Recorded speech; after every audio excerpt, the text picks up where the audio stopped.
Thank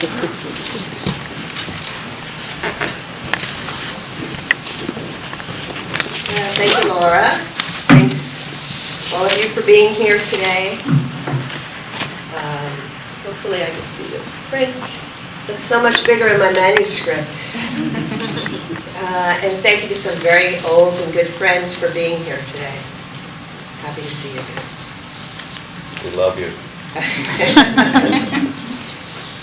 Dermis. Jesus, I didn't want to fuss, I said to Ruthie. I told you not to get me a cake. Dev bought it, Ruthie said. We didn't know until this morning. I swiped my finger along the side of the sparkling pink and purple sheet cake, leaving a trench in the buttercream. The icing on my fingertip gleamed, and I licked it. All I need is a tiara and a princess dress. Can't you tell it's from him? Ruthie read the pink writing out loud. Bon voyage, lovely Mariana. In the 2 years we worked together at the lab, Ruthie knew that Dev had never learned to pronounce my name correctly. She was really the only friend I had there. I shook my head. Thank God I was getting out. The rest of the derm team was returning from lunch. Parties were always scheduled for 20 minutes right after lunch break, a rule Dev himself had made. As senior analyst and lab supervisor, he created the schedules and assigned the projects. Cake meant one thing, the party was official. A big cake like this meant Dev would invite the whole office, not only the dermatology research teams. It meant he'd make a speech. Oh God, how could I sneak out? I glanced to the door and there he was, pinking into the conference room, smiling and blank as a large fish. He had probably eaten a sandwich in the hall.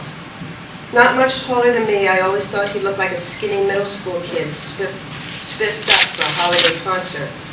His hair was slicked sideways, his scalp bright along an impossibly straight part. He wore black lace-up shoes with thick rubber soles while everyone else in the lab wore sneakers. Spiffy Dev, I thought, what a pain. Is it time yet? He asked from the hallway. No, I said, not yet, we're still setting up, go away. He looked at his watch and smiled. Well, shouldn't we get this party started? No, I said again, looking directly at him, get the hell out. He lowered his eyes, looked at his watch, and with a bow, backed into the lab.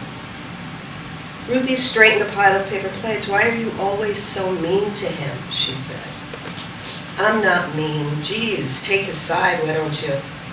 Ruthie turned away. I just have to be very clear, or else he doesn't get it. It was true, but it didn't make me feel like less of a bitch. I used to think of myself as nice and shy, maybe reserved, but I had changed since working at Dermatrends. I liked it at first. It was a good company, I was making good money. It was a smallish division of a bigger pharmaceutical corporation that developed and tested skin patches for drug delivery systems. I thought I could advance, have a real career, not move around so much, live a normal life. As a chemist, I was trained to be analytical, to make and report close observations, and this job, especially working with the dermal samples, had seemed perfect. The comfort and control of careful calibration and measured analyses, testing and retesting, verifying patterns, being part of neat and managed solutions. I was lured into chemistry by the perfect orderliness of the periodic table. This job made its promise seem true. And back then I felt privileged to handle the irregular squares of dermis, the strata so beautifully layered and neatly divided. The specimens were donations, sacred gifts, and I understood the honor of handling human tissue samples, the epidermis so permeable and fragile, yet robust, such a perfect environmental shield, a miraculous system, pimples, papules, nevi, and all. And when I started at the lab, it became my thing to note the pigment of unusual samples. I had asked a serious question about what I thought was a melanoma, and after everyone laughed at me, it felt safer to goof around. I tried my best to describe specimens more accurately, but also, when I could, irreverently. I thought of it as a kind of an icebreaker with the lab team and the boss, Dev, who didn't want to play along. It's not professional, he had said.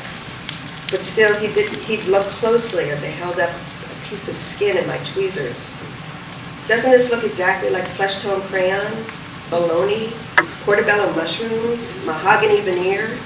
I was thinking of the chips at the corner of my mother's dining room table. That one did not get a chuckle. But even as I made jokes, I apologized in my head to the people who left their skin to science. Who knew that was even a thing?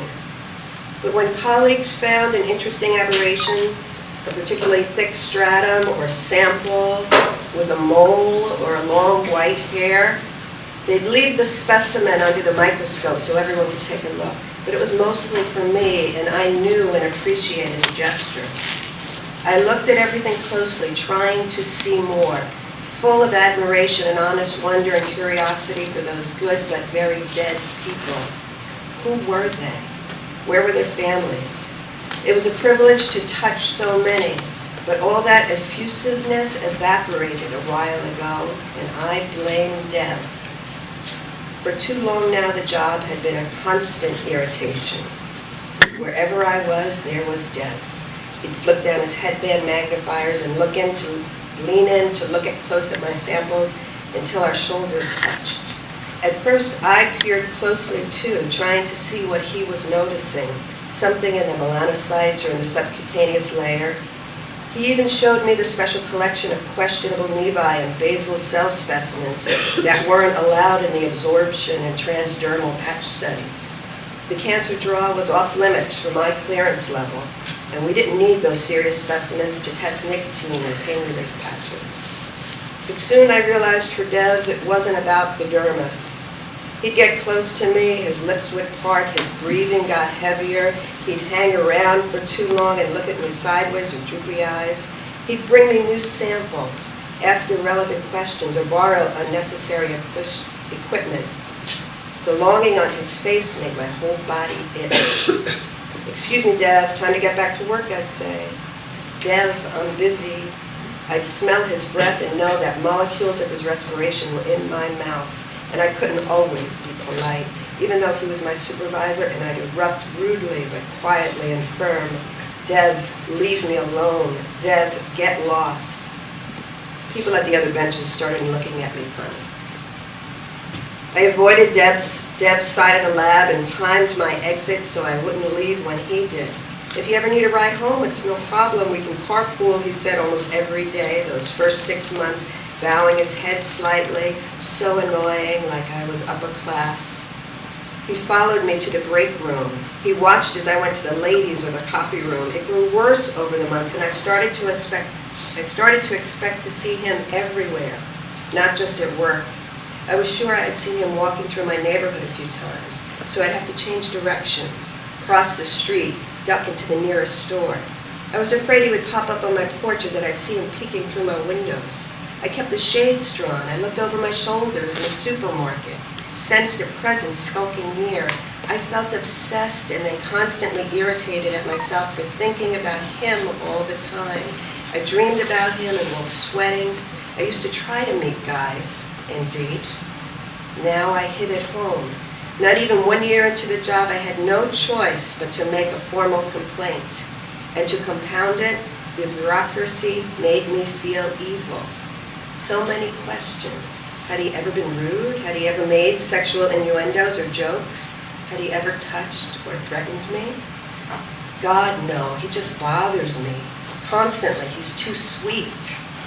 The HR manager scribbled on a yellow pad, and I squirmed, thinking somewhere in the files were the words, "She thinks he's sweet." Human Resources issued Dev a warning, and that memo smoothed some of the annoyance, but not all. And I'm going to leave it there. So please read the rest of it.